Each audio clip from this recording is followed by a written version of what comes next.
Բարի երեկո սիրելի հեռուստադիտողներ, 5-րդ ալիքի եթերում հարցազրույցն է։ Այսօր զրուցել եմ քաղաքագետ Ալեն Ղևոնդյանի հետ։ Պարոն Ղևոնդյան, շնորհակալ եմ զրուցելու համար։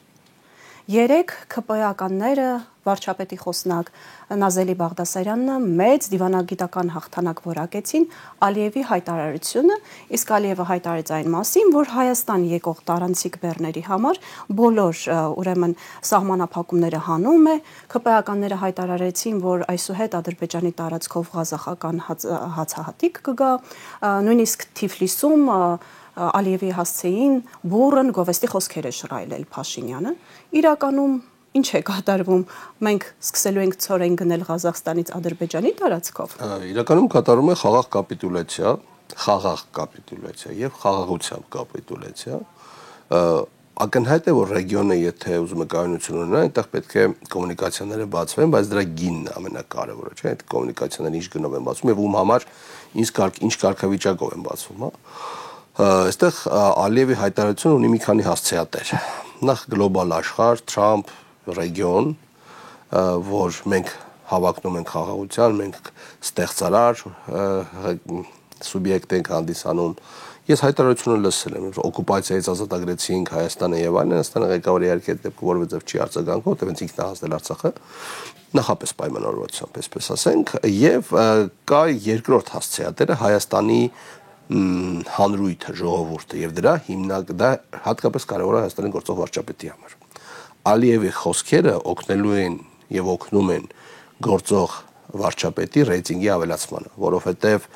տարիներ շարունակ ինքը ասում է խաղաղություն են բերելու, մեծ ջանք գործադրեց, որ թղթիկը տորը որ ստորագրվի Թրամփի ներկայությամբ, հա, որտեղ որևէ երաշխիքներ չկան, նախաստորագրվի, հա, իսկ նախաստորագրված որևէ փաստաթղթ միջազգային իրավական ուժ չունի,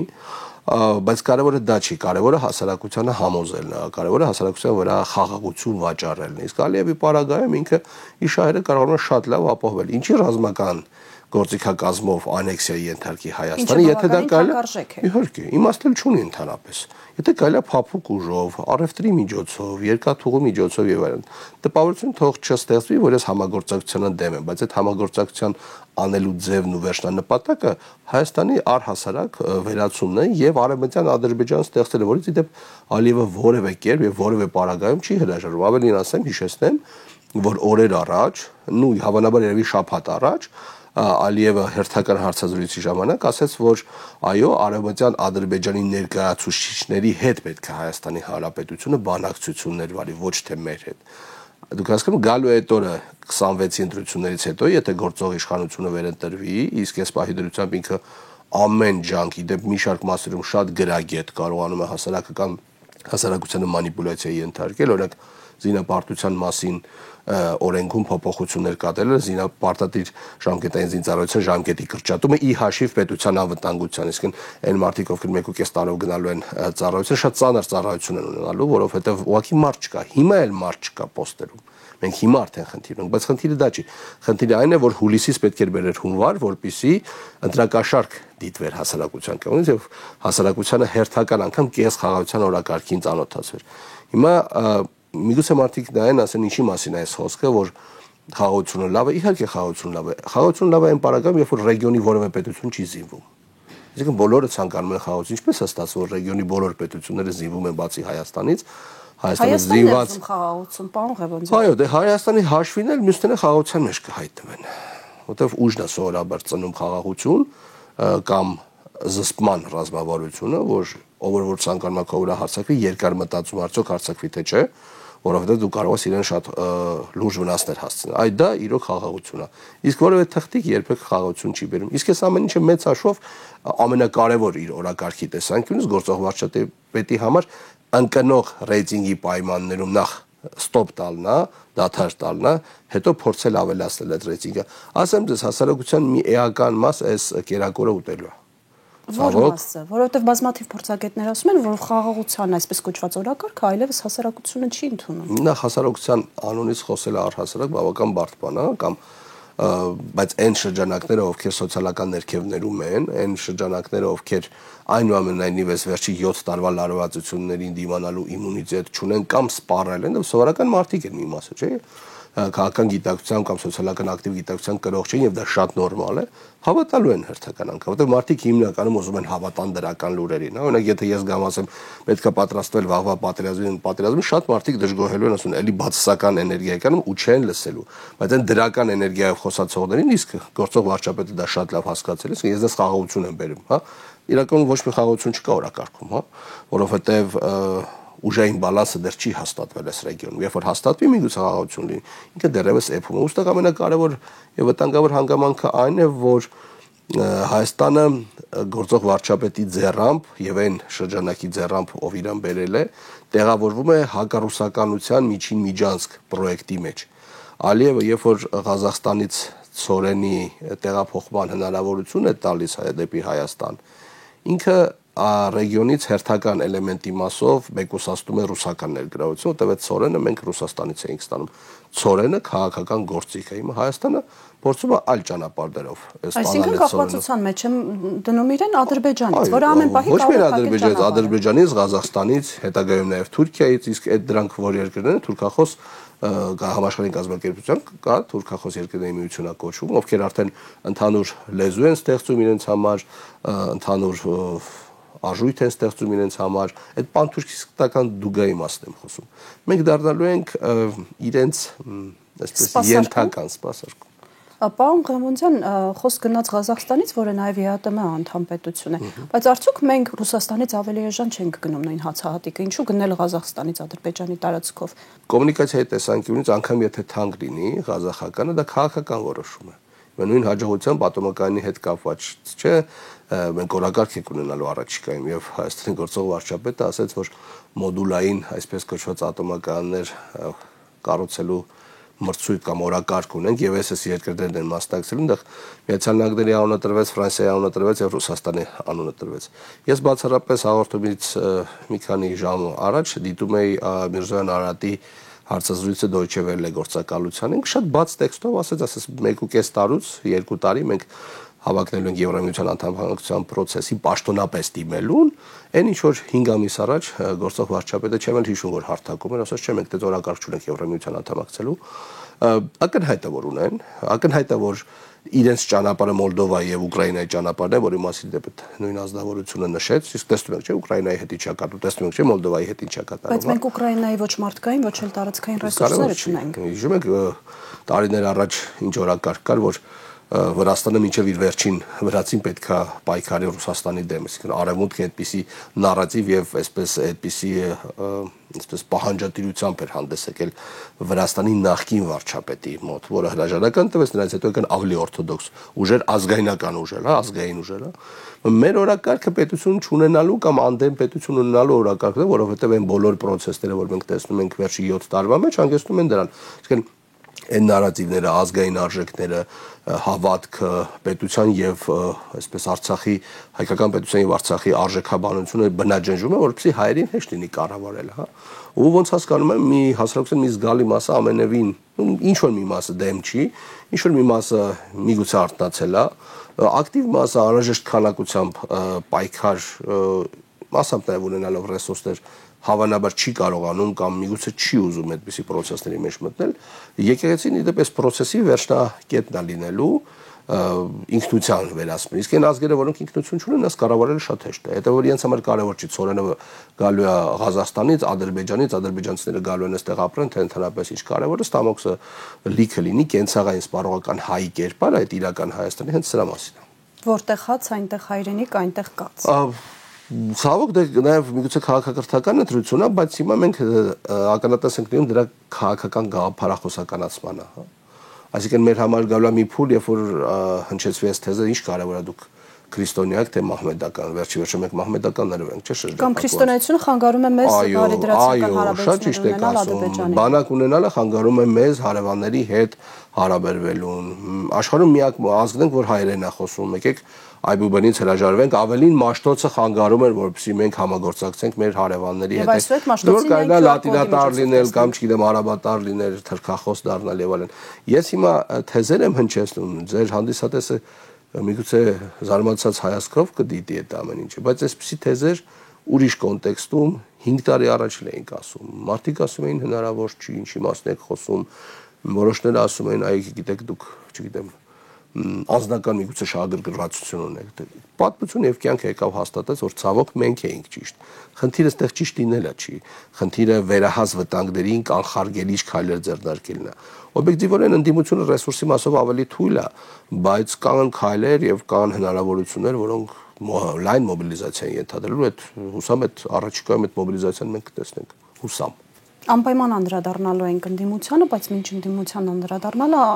խոսենք եկեղեցու դեմ սկսված պատերազմի մասին, չեմ վախենում այդ բառից, որովհետև այս իշխանությունները ցանկացած գործիք կիրառում են եկեղեցու դեմ պատերազմում, նույնիսկ թույլ են տալիս իրենց հայտարարել, որ ամենայն հայոց վեհապ հառը շուտով լքելու է իր կաթողիկոսական գահը, Ռուբեն Ռուբինյանն է այդ մասին խոսում, չեմ խոսում այն մասին, որ դիմում են Ավազանի անունով, Կտրիչ Ներսիսյան եւ այլն, հազար մի մեղք են վերագրում ամենայն հայոց կաթողիկոսին։ Այս պահի դրությամբ, երբ որ վերլուծում ենք այն ինչ որ կա, հավանականությունը որքան է, որ իշխանությունները կհաջողեն։ Բավական մեծ։ Ինչու՞։ Այո, որովհետև մենք ունենք այն ամեն ինչ որ ունենք։ Նախ կա ընտրովի ռազմավարություններ, ինչ ճանապարհով կգնան, երկու ռազմավարություն կա, կամ գնալ ակնհայտ կոնֆլիկտի, ինչի գնում են մինչև հիմա, այսինքն մինչև հենց հիմա չէ, ինչ որ մի ժամանակ առաջ ակնհայտ կոնֆլիկտի էին գնում, այսինքն Էջմիածնում զանգվածային հարահավաք եւ դա ենթադրելու էր երթ դեպի Սուրբ Տաճար, այնտեղ process-ներ էին տեղի ունենալու, միգուցե բռնության գործադրում քաղաքացիական հագուստով մարդկանց կողմից։ Ինչպես եղավ 19 թվականին, հա։ Մոտորապես այդ պայման, այդ ճանապարհը, որը իդեպ կարող էր հասարակական լայն մոբիլիզացիայի հանգեցնել ընդդեմ այդպիսի քայլերի։ Ինչ է կարծում, որ այս ամեն ինչը ծագում է Հայաստանի գործող վարչապետի գլխում։ Ինչի՞ չեք պատկերացնում, որ ինքը ունի բավական լավ խորհրդատուներ։ Դրսից։ Այո, դրսից իհարկե, բայց ասեմ ուրիշ բան։ Սա իրենց թիմի արժեքաբանությունն է նաև, որովհետև այդ արժեքաբանությունը միշտ է եղել իրենց մոտ։ Իրենք հայրենիքի գաղափար չունեցող մարդիկ են։ Փողը հայրենիք է իրենց համար։ Ես հստակ կարող եմ ասել անգամ անուններ, հա։ Ու երկրորդ ճանապարհը ռազմավարության, դա այլընտրանքային եկեղեցի ստեղծելն է։ Ինչին հիմա գնում է Փաշինյանը, հավանաբար ինչ որ շրջանակներ երկրից դուրս նաև գնահատել են ռիսկայնությունը process-ի եւ ասել են, որ ավելի լավ է այս ճանապարհով գնաս, ինչ են անելու։ Փորձելու են ինվենտարիզացնել եկեղեցու գույքը, այդ մասին արդեն հայտարարեցին։ Ազգային ժողովում։ Այո, հետո ֆինանսական հարկման process են մտցնելու եկեղեցու մեջ, հա, այսինքն եկեղեցին պետք է հարկեր վճարի։ Հետո սկսել են առանձին եկեղեցականների վրա ճնշումներ բանեցնել, այն եկեղեցականների, որոնք չեն ենթարկվի իրենց։ Այդ Արամ հնչը Ստեփանը, հա, այդ Ստեփանը դառնալու է նոր հայկական եկեղեցու քանդելու առաջամարտիկը։ Ասեմ ավելին, դուք դեռ բոցաշունչ ելույթներ եք լսելու։ Ինքը ասել անգամ իմ կյանքի գնով ես կմաքրեմ հայկական եկեղեցին եւ այլն։ Հավատացնում եմ, դրանք տեխնոլոգիաներ են ընդհանրապես, հա։ Որոշ մարդկանց հետ կփորձեն պայմանավորվել գործող եկեղեցու ներսում գտնվող որոշ մարդկանց մեջ։ Խնդիրը այն է, որ այնուամենայնիվ դրանք մարդիկ են։ Այսինքն կաթողիկոսն էլ է մարդ, չէ՞։ Ինքը խոսում է կաթողիկոսի մարդ երևույթի մասին, չէ՞, բայց կաթողիկոս առաջերտին սիմվոլ է, ոչ թե սիմվոլ է, այլ ինքը հայապահպանության սիմվոլ է, ինքը ինքնության սիմվոլ է։ Ու խնդիրը այն չի, որ դա Գարեգին երկրորդն է։ Ցանկացած կաթողիկոս հայկական ինքը ինքնության հետ կապված առաքելության կրող սրբագույն անձնավորություն է։ Անկախ մեր վերաբերմունքից կամ պատկերացումներից։ Իրենց նկատմամբ մարդկային որպես մարդու վերաբերմունքից։ Ինքը թիրախավորվում է հետ ու ինքը խելացի է աշխատում, ինքը սկսում է համահարթեցնել։ Այնայք ինչու է անազգանով դիմում։ Իրան սարքում է սովորական մարդ, ինքը իջեցնում է այդ մարդուն, ասում է սովորական մարդը հետևաբար սխալներ կարող է անի։ Հետո սկսում է սովորական մարդու դիրքերից իր մանիպուլատիվ եւ այսպես ճարտասան լեզվով ամենատարբեր էմոցիոնալ թեզեր հնչեցնել։ Օրինակ երեք ասում էր, որ իզնից շատ առաջ են մեր եկեղեցական դասը այսպես ոչ սրբադասված, ոչ հարգանքի արժանի դարձել եւ այլն, հա։ Ինքը տաղանդավորագույն ստախոս է ու մանիպուլյատոր։ Ինչի է ցանկանում երեք նախագահների հետ բանավեճ հրապարակային։ Ինքը Բարտադի չի բանավեճի նյութի մասին խոսի, ինքը ամեն ինչի մասին կարա խոսա, չէ՞։ Նախագահներից ո՞ր մեկը իրան թույլ կտա ոչ բովանդակային տեքստեր հնչեցնել, անկախ թե մենք ինչ գնահատանքի ենք արժանացնում Հայաստանի երեք նախագահներին, անհատապես մենք որպես քաղաքացի կամ քաղաքագետ, անկախ այդ բոլոր մարդիկ էլ մի քանի մակարդակ իրանից բարձր են արժեքաբանությամբ, գործիքակազմով, իրանց անցած խոսքի պարկեշտությամբ եւ այլն, մենք տեսել ենք այդ ամենը, մենք տեսնում ենք, հա։ իր բառամթերքը, երբ որ հասկանում է, որ ինքը մրցակցային չի, հիշում եք ազգային ժողովին հիստերոիդալ վարք էր, ձեզ պատին կծեփեն։ Դուք հիշում եք երբևէ Հայաստանում քաղաքական որոշում ընդունող բարձրագույն դասի որևէ ներկայացուցիչ, որ իրեն այդպես ոչ adekvat բայ։ Մենք գործ ունենք այդպիսի մարդու հետ, բայց դա չի նշանակում, որ ինքը հիմար է։ Ինքը խելացի է, ինքը խորամանկ է։ Ու այս ամեն քայլերը շատ հետևողական է արվում։ Խնդիրը այն է, որ այնուամենայնիվ դիմադրության ուժերը ամեն անգամ մտածում են, որ ինչ-որ մի բան կփոխվի, բայց ոչինչ չի փոխվելու ախր, հասկանում ես, այս մարդը հասկանում է, որ օրը որ ինքը իշխանությունից զրկվեց, ինքը ունենալու է լրջագույն խնդիրներ։ Ավելին ասեմ, այն մարդկանց մասով, ովքեր իրան բերել են ու իր վրա հանձնառություն են դրա Արցախը հանձնելու, Հայաստանից ռուսներին դուրս հանելու ռեգիոնալ փոփոխությունների մեջ իր մասնաբաժինը էականորեն ունենալու մասով, թե այն մարդկանց մասով, ում դեմ ինքը աշխատել է։ Դրա համար ինքը իրան գցել է փակուղու մեջ, հետո ինքը ուրիշ տարբերակ չունի, ինքը ամեն գնով 26 ընտրությունները պետք է հաղթի։ Պետք լինի կկրակեն, պետք լինի հազարներով մարդկանց կջարդեն։ Ես արդի վրա կբացեն, ճիշտ եմ հասկանում։ Ինչի՞ մասն է խոսքը։ Փարակարում ինչ տեղի ունեցավ։ Քաղաքական մոտիվացիայով սպանություն էր։ Այն մեկին ասում են անձնական վրեժխնդրություն։ Այո, անձնական վրեժխնդրությունը շատ հնարավոր է, շատ հեշտ է մանիպուլատիվ տեքստերով ուղղորդել քաղաքական սպանություն, որևէ խնդիր չկա։ Այս մարդը դրա տաղանդավորագույն գործիքակազմին տիրապետում է։ Ես շատ լավ հիշում եմ, ով էր 2008 թվականին տրոլեյբուսի վրա կանգնած գոռում, մարտի 1-ի դեպքերի իմաստում 2008 թվականի մարտի 1-ի դեպքերի որ յոժերով սրանց հարվածեք, չգիտեմ արմատուրաներով նրանց հարվածեք, այս փակեք, այն փակեք, մեկ էլ անհետացավ։ Այդպես չի լինում, հասկանում եք, որովհետև ակնհայտ է, որ 2018-ին էլ այն չէր ինչ որ տեսանելի չէ, իշխանություն վերցնելը ուժեղ Հայաստանից դու չէիր կարող, իշխանությունը հանձնվեց։ Այլ հարցը թե պատճառները որոնք էին։ Հիմա մենք պետք է հասկանանք, որ այս մարդը ունի բազմաթիվ հմտություններ եւ ունի իշխանություն։ Եվ այդ ուժի իշխանությունը ինքը ստեղծել է իր անձնական գվարդիաները, հավատարիմները, կան նաեւ ոչ ֆորմալ խմբեր։ Հայտնի մի շարք մարդկանց եղբայրներն են ֆինանսավորում եւ ուղղորդում, որ ծնդիմության անվան դե դրանք անպայման կան, հա։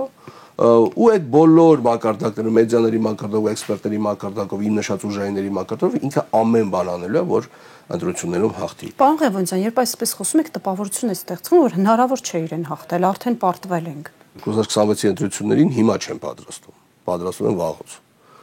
Ասել, որ ընդդիմությունը ոչինչ չի արել, դա կլինի ամբարով,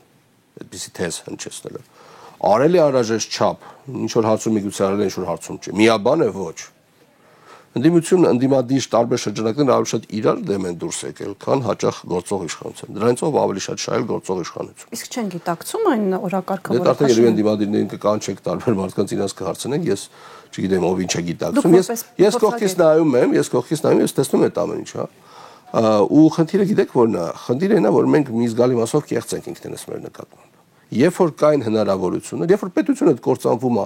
դու չես գնալու ազգային ժողովում հարց տաս գործող վարչապետին։ Չէ, բարձր, չէ, դու ուրիշ գործիքակազմ օգտագործես։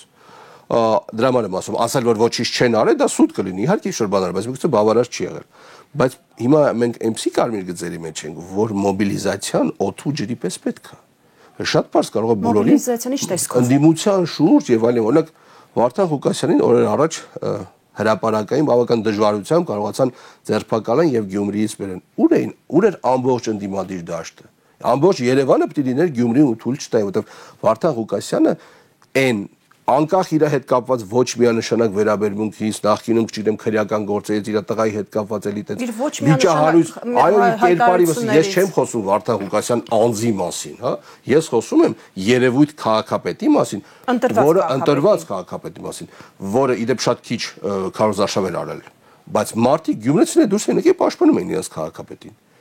Բա վաղ ընտրությունների ժամանակ ինչ եք անելու։ Հիմա հասկանալի է Գյումրիում կա փոխ քաղաքապետ եւ այլն, բայց այդ ուրիշ մարդ է արդեն։ Վարդան Ղուկասյան միգուցե կոմպրոմիսի չէր գնալու։ Այդ մոբիլիզացիա երբ որ չեն տեսնում, ընդդիմությունը սկսում է փոքր այսպես սպառել իր ռեսուրսները։ Մա փարակարում տեսակ իրավիճակը ոնց փոխվեց։ Իսկ կարծում եմ որ միգուցե Մասիսում էլ կլինի քաղաքապետի հետ կապված քրեական, միգուցե կարովի գործեր Տվելի ընդդիմադիր տեխնացու է, Արդեն լուրերը այդ Ինչի մասով համար ենք մենք դրա մասին խոսում։ Մենք խոսում ենք, որովհետև ասֆալտի վրա տեղական ինքնակառավարման մարմինները, ղեկավարները դերակատարում ունեն գոնե զսպիչ, որ ընտրությունները չկեղծվեն եւ այլն։ Այդ տեսանկյունից Էջմիածնի ընտրությունները շատ կարեւոր է, թե սիմվոլիզմի տեսանկյունից Էջմիածինը քրիստոնեական, այսպես ասած, մեր օրանն է, հա, սիմվոլիզմի տեսանկյունից, գաղափարի տեսանկյունից։ Այդ քաղաքը պետք է ազատագրել քպայական ամբարո գաղափարական ուղղվածությունից իրանք նպատակային ամեն ջան գործադրել են, որտեղ սիմվոլիզմը քաղաքականության մեջ կարևոր է գումարած, որ այդ օրինակելի է լինել, երբ որ մարդիկ տեսնում են, որ Էջմիածնում ընդդիմությունը հաղթեց, ուրեմն շանս կա ուրիշ տեղերում էլ հաղթելու։ Այդ փոքր հաղթանակների նարատիվը մարդկանց մոտ ընկճվածությունը կարող է վերացնել, անհուսալիությունը ձեր նշած կարող է վերացնել եւ այլն եւ այլն։ Ավելին ասեմ, կարող է դուխ տա նույն Գյումրիին, որովհետև այնտեղ իրավիճակ որոշակիորեն փոխվեց, նույն Փարաքարին եւ այլն եւ այլն։ Պետք է հասկանալ, որ այս երկիրը պետք է ազատագրել։ Ես այդ բառը ոչ թե քաղաքական կամ պատմական ռոմանտիզմի դիրքերից եմ ասում, այո, Հայաստանը այսօր օկուպացված է։ Օկուպացված է տարբեր տիպի, տարբեր պատկանելության, թե ռեգիոնալ, թե արևմտյան մի շարք պետությունների գործակալական ցանցի կողմից։ Էքսպերտներ, մեդիաներ, հիմնադրամներ, ՀԿ-ներ, կուսակցություններ, քաղաքասարակություն։ Դե հենց դրա մասն եմ ասում, էլի։ Մենք ունենք մի շարք մարդիկ, որոնք այդ մարդը ակնհայտ, կարծեմ են Հանրապետություն կուսակցության ղեկավարը։ Դե ասում եք, գիտեք, նախկինում դրսից էինք փող ստանում։ Հիմա երբ որ Թրամփը եկավ, USAID-ին կտրեց Հայաստանի փողերը Բայդենի կառավարությունից, ասում են մարդիկ կենցաղի խնդիր ունեն։ Դուք հասկանում եք ինքը ընդունում է, որ ինքը ԱՄՆ-ից ստացած փողերով ապրել է ու Հայաստանում փորձել է Հայաստանի դեմ հայ ժողովրդի շահերի դեմ աշխատի, հիմա էլ այդ շահերը այդ փողերը չկան, ինքը դժգոհում է իրավիճակից։ Եվրոպացիները փողերը գտան, Ազատություն ռադիոկայանով վերականաց, Ֆակտորը վերականաց, մյուսը վերականաց, որտեղ օրակարգը կարևոր է։ Հայաստանի խնդիրը չի այստեղ։ Այստեղ ռեգիոնում Ռուսաստանի ներգրավվածության նվազեցման խնդիրն է։ Հայաստանը մտել է այդ մեծ կինոյի մեջ ու կարող է այնպես լինի, որ ոտնակ տակ ընկնի, որտեղ որևէ ռեսուրս չունի, հասկանում եք։ Այդ ամենախմեծ խնդիրը։ Խոսք գնաց Էջմիածինն ազատագրելու մասին, մեր ձևով շարժումը շաբաթ օրվա մեծ հավաքից հետո հաջորդ օրը Կիրակի օրը ուխտագնացություն կազմակերպեց դեպի Էջմիածին։ Արդյոք այդպես դիրքավորեց իրեն որպես միակ ընդդիմադիր ուժը, որը պաշտպան է դառնում Մայր Աթոռին։ Կարող են այդպես եզրահանգել։ Իրենց դիրքավորեցին որպես միակ ընդդիմադիր ուժը, բայց հավանաբար միակն էր, որ այդպեսի քայլ արեց, իսկ հավանաբար ոնա դա փաստ էր։ Ընդհանրապես իրենց մասով հետարքիր ու մի քիչ տարօրինակ վիճակ կա, որ տարօրինակ վատ իմաստով չի, որտեղ տարօրինակը դա նորմից շեղված վիճակն է այնօն, մեր համար սովորական նորմերից։ Այն նայեք, այս 2 ամսվա մեջ 5000 հոգի մարդ է անդամագրվել, հա։ Դա Հայաստանի մակարդակով բավական մեծ թիվ է։ Ու արագ տեմպ է։ Ու արագ տեմպ, իհարկե արագ տեմպ է։ Ասել որ այդտեղ կա փորձառու որևէ քաղաքական գործիչ, իհարկե չէ։ Բայց այն տեքստերը, որ հնչեցվում են, հասարակ մարդկանց ուղերձ են իրենց մեջ պարունակում, որ գործազուրկ մարդը, ախած մարդը միշտ խոցելի է։ Հետո որ պետք է տնտեսությունից գանք քաղաքականություն։ Եվ ստեղ մեծ շատ հետաքրքիր դեմոկրատիայի նկատմամբ ես նույնիսկ խիստ հորետեսական վերաբերում, որտեղ մեծ հաշվով դա գոյություն չունի, բայց երբեմն սոցիալական ներքերներում դա աշխատում է։ Ասում եմ, որպեսզի դու կարողանաս որոշում կայացնես, դու սոցիալապես պետք է կայացած լինես։ Դու չպետք է ունենաս աղքատություն քո ուղեղում։ Դու պետք է ունենաս որոշակի կայունության, ապահովության զգացում, հետո այդ պայմաններում քաղաքական որոշում կայացնես։ Ինչ են ասում, ասում են, մենք ձեզ տնտեսական առաջարկ կանենք, այդ մոդելն են աշխատացնում։ Եթե դա ձեզ ձեռնտու կլինի, հասկանալի, ընկալելի կլինի ձեր համար, դուք մեզ մանդատ կտաք, որ մենք քաղաքական առաջարկել անենք ձեզ։ Դա շատ լեգիտիմ ճանապարհ է։ Ու գիտեք ինչ, բնական են աշխատում։ Այնպես չի, որ իրանք իրանց իդեալական են պահում կամ բոլոր հարցերի պատասխանները միանգամից գիտեն, չէ՞, քաղաքական եւ հայկական սխալ չասեմ, բայց հայկական մեծամտությունը սովորաբար կա, չէ՞ որ նույն մարդը ամեն ինչի մասին ամեն ինչ գիտի, հա, միգուցե մեր մոտ էլ կա այդ խնդիրները, հա, մենք չենք նկատում կողքից, բայց ես օրինակ այդտեղ չեմ տեսնում այդ խնդիրները։ Այդ շատ լավ է։ Ու զուսպ ձևակերպումները, այդ թվում նաև հետաքրքիր բան ասեմ, գործող իշխանությունների իմանալով են աղետը ինչ որ բերել են։ Երբեմն իհարկե չեն ձգում, որտեղ այնուամենայնիվ հայրենիք են ծախել, չէ՞, բայց շատ զուսպ ձևակերպումներ, այդ լավ է։ Իսկ դա կողմերի, այսինքն հանրության վրա դրական է։ Հասարակությունը հոգնել է ատելությունից։ Նիկոլի ուժը ատելություն տարածելու մեջ է։ Բոլորին, այսպես բախումներ, կոնֆլիկտներ ստեղծել։ ինքը դրանից նաև այսպես կոմֆորտի երջանկության հորմոն է ստանում, երբ որ տեղի անանում քաոս։ Ես այդ իզուր չհիշեցրեցի ձեզ 2008 թվականի այդ մարտի դեպքը, երբ որ ասի տրոլեյբուսի վրա կանց, դա իր էյֆորիան, իր քաղաքական ծնունդը, ինքը ամբողջությամբ վախերի եւ կոմպլեքսների արդյունք է, մեր ցաշվող մարդիկ այդպես սոցիալ հոգեբանության օրինաչափություն, հա։ Մարդիկ ովքեր կարողանում են հաղթահարեն դրանք, իրանք կայանում են, իրանք նորմալ որոշումներ են ընդունում։ Հիմա մեր շատ օրինակ մեր ղեկավարներից որևէ մեկը այդ հիստերոիդալ խառնվածքի մեջ որևէ ձև չի տեղավորվել, որովհետև այդ մարդիկ կայացած մարդիկ են եղել։ Բոլորն էլ կյանքում ինչ-որ խնդիրներ են, բայց հաղթահարում են այդ խնդիրները։ Մեր ձևովին նկատմամբ էլ արդեն ուժեն կիրառում, իրենց անդամներից փաստաբան Ռուբեն Մխիթարյանին են կալանքի տարել 2 ամսով եւ բավականին հա ծանր։ Ես կարծում եմ, որ դա շատ տրամաբանական է, ինչու, որովհետև գործող իշխանությունը հասկանում է, որ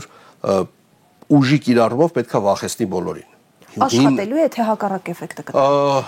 Այդ կախված է նրանից, թե հակառակ կողմը ճամբար բառը չօգտագործեմ, ինչպես կկարողանան այդ թեզերը զարգացնել։ Օրինակ մի քանի օր առաջ Սավել Կարապետյանի նվիրված միտինգ էր, հա, Ազատության հրապարակում հետագայում քայլեր տեղի ունեցավ ԱԱԾ շենք։ Ես մասնագիտության բերումով նաև ուշքի չափումներ էի անում քանակի մասով։ Վերջին 3 տարվա մեջ կարծում եմ միգուցե 4 տարվա մեջ այդ եթե հանենք Բագրատ Սրբազանի հայտնի միտինգը, այդ ծավալի մարդ փողոցում չէր եղել։ Դա տարօրինակ էր։ Դա շատ տարօրինակ։ Այսինքն հանրությունը պատրաստ է արձագանքել։ Այո, ու հանրությունը ուզում է նոր դեմքեր, բայց նոր դեմքերը պետք է ունենան իրենց կողքին կամ իրենց հետ գործընկերային նաև փորձառու շրջանակներ, որովհետև քաղաքականությունը միայն նոր լինելու հանգամանքով իհարկե չի։ Ու նայեք հենց այդ բանը, այդ զսպվածությունը ես այդտեղ նկատում եմ, որ իրենք բոլոր հարցերի պատասխանները չեն ուզում միանգամից տալ, տենց ինքնասիրահարվածության այդ գայթակղությունից վեր են կանում։ Շատ լավ է երիտասարդների համար այդ հասունությունը իհարկե լավ է։ Ու երբ որ իշխանությունը տեսնում է այդ ծավալը, հիշում եք ինչ թիվ էին նշել 7360 հոգի, ու անգամ նկարն էին դրել, դա իհարկե ժպիտ է առաջացնում, բայց խնդիրը գիտեք որն է, որ հասարակության մի մասը հմեկ է նայում։ Ոչ միայն հմեկ է, ստանդարտ մուլտիպլեքսն է նայում, որը հասանելի է, չէ՞։ Ու մարդիկ ասում են, օրինակ ես լսել եմ նաև ընդգծված քննադատողական վերաբերմունք, որ օրինակ Սամվել Կարապետյանը սա է արել, բացասական իմաստով, որովհետև մարդիկ ինֆորմացիայի հետ չեն առերեսվում, հա, իրանք չգիտեն ուղղակի։ Իրանք այսպես անորոշ ինֆորմացիոն վակուումի մեջ են։ Եվ մեծ մասը հողի հետ աշխատող այո, սոցիալական, այդ տեխնոլոգիական կյանքով չեն ապրում, այդ ցանցային միջոցներին ծանոթ չեն եւ այլն։ Հիմնականում ինչ-որ պարզունակ, մանիպուլատիվ, ասենք վիդեոներ են նայում եւ այլն։ Հիմա մեր ձևովի հետ կապված ես տեսնում եմ ռեալ հնարավորություն ու դա նաև իշխանության ռեակցիայով է երևում։ Ինքը ռեակցիա է տալիս այն շրջանակներին, ումից ինքը պոտենցիալ վախ է տեսնում։ Սավել Կարապետյանը 1.5 րոպեանոց դիտարկում արեց եկեղեցու մասին, 6 ամսով կալանավորեցին։ 6 ամսով 1.5 րոպեանոց դիտարկում, հետո մանեկան շինծ ու գործ գտան իբր մի քանի 100 միլիոն դոլար Հայաստանին նվիրաբերած մարդը Հայաստանում փող է լվացել։ Գիտեք ինչ, կարելի է փորձել սուտ հնարել, ֆանտազիային զոր տալ, բայց այնպես բան հնարեք, որ հողի հետ ասոցացվի։ Այսինքն մարդը, որ մի քանի 100 միլիոն դոլար Հայաստանում նվիրում է, գալիս Հայաստանում, ասենք պայմանական $1 միլիոն ինչ-որ բան է լվում, հա, փող է լվում, հա, ինչ եք խոսում։ Չի մասն է խոսում։ Պարոն Ղևոնդյան, իսկ մեր ձևովը կկարողանա դիմակայել այս իշխանության միայնակ որևէ մեկը չպետք է դիմակայի։ Միայնակ չպետք է դիմակայի։ Իրենք հայտարարել էին ախր այստեղ խնդիրը իշխանության համար չի։ Իշխանության հասնելու խնդիր չպիտի լինի, մինչև հիմա մենք չենք կարող հասկանանք։ Մարդիկ, ովքեր չինովնիկ են եղել ժամանակին պետությունը գիտեն, ինչը իրենք գիտեն պետությունը ինչ ծանր վիճակում է, ներսից հասկանում են։ Այ պետք է հասկանան, որ Հայաստանը Նիկոլից ազատագրելու օրակարգի մասին է խոսքը։ Ամենածանրը դրանից հետո է սկսելու, ասեմ ձեզ, որտեղ իրանք տեսնում են պետությունը ինչ վիճակում է ու գումարած, որ ինքը ինչ խոստումներ է տվել տարբեր շրջանակների։ Ոնց են դրա տակից դուրս գալու։ Բայց առաջին քայլը իհարկե ազատվելն է։ Հիմա բանը մեր ձևով ասում է, որ մենք առանձին են գնալու, այո, ճիշտ են անում։ Իհարկե ճիշտ են անում։ Իրենք ունեն իրենց պատկերացումները, թող գնան, թող մյուսներն էլ առանձին գնան, մեծ թիմերի մասն եմ ասում, բայց փոքր թիմերը, այն որ 1.5%, 0.5%, 3% են հավաքելու ու չեն անցնելու, հետո այդ ամբողջ քվեները միանալու է ու բաշխվի, իսկ առաջի տեղով հավանաբար գնալու է իշխանությունը, որտեղ ինքը ունի ուժային ռեսուրս, ունի վարչական ռեսուրս, ունի փող, ունի ահաբեկման գործիքակազմ եւ այլն եւ այլն։ Բյուջեի հաշվին պարգևատրումներ եւ այլն։ Այո, այդ բոլոր գործիքակազմերը կա։ Դա հավատացնում եմ միշտ է եղել, նոր չի։ Հիմա շատ ավելի սուր է, որովհետեւ կենաց ու մահվան ընտրություններ են լինելու այս գործող իշխանության համար։ Դուք հասկանում եք, այդ մարդը գիտի, հասկանում է, որ օր ինքը իշխանությունից զրկվեց, հաջորդ րոպեին մի քանի 100,000 հոգի մարդ գալու է իր հետևից։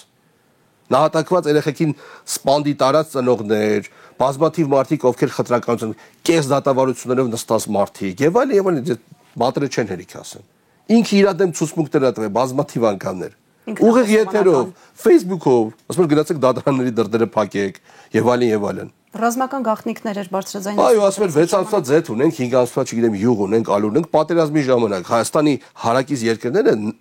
կերազեին, որ իրենց ագենտուրան Հայաստանից այդ ինֆորմացիան տնա։ Հայաստանի վարչապետը բառացիորեն կառավարության նիստի ժամանակ է ասում։ Բավական բարդ վիճակում ենք, անկեղծ ասած։ Ընդդիմությունը պետք է իրոք սթափվի։ Այդ անձնական ամբիցիաները, որ իրանք դեպք են 7 հատ հարցազրույց են տալիս, 2 հատ ասուլիս, մի հատ էլ ակցիա են անում, դառնում են ֆիգուրան, չկա այդպիսի բան։ Հողի վրա իրանք ոչ մեկ չի ճանաչում։ Ուղղակի հողի վրա չեն ճանաչում այդ մարդկանց։ Իրանք պետք է այլ եմ ասում, հասկանան, որ սա իշխանության ընտրություն չի լինելու, սա ազատվելու ընտրություն է լինելու ինչ-որ մեկից։ Այ հետո, երբ որ հնարավոր կլինի ազատվել, եթե հնարավոր լինի, բոլորը թող իրենց առաջարկը ներկայացնեն այդ քաղաքացուն, թող պոպուլիզմ անեն, ինչ ուզում են անեն, բայց արդեն նոր իրողության պայմաններում, երբ որ որոշակի քաղաքական կայունություն կլինի, կառավարչական կայունություն կլինի, այդ պայմաններում, ասենք, չգիտեմ, 2006-ից 1.5 տարի հետո կամ 2 տարի հետո թող նոր ընտրություններ լինեն։ Եվ դա արդեն խելամիտ ներկայացուցչություն կլինի, իհարկե։ Այստեղ խնդիրը ընդդեմ մեկի է, ցանկացած ընդդեմ դա ռեսուրսի լայն մոբիլիզացիա է ենթադրում։ Դրա համար բոլորը նաև գիտակցության պետք է գնա, ոչ թե դուք մեզ միանում եք, չէ, մենք ենք ձեզ միանում եւ այդ էժան քաղաքական բազարները, որը ցավոք մեզանում շատ տարածված է, վատ կատակ է տանում։ Ու միգուցե, բայց խնդիրը ո՞րն է, որ էգոները իրանց թվում է, որ իրանք դեմք են։ Դուք դեմք չեք, ժողովուրդ, դուք որ դեմք լինեիք, շատ ուրիշ իրավիճակ կլիներ։ Դուք մտնեք ձեր նախորդ ընտրությունների մասնակցության վիճակներին։ Ամենահեղինակավորները դաժե չեն կարացել անցնեն։ Իսկ հիմա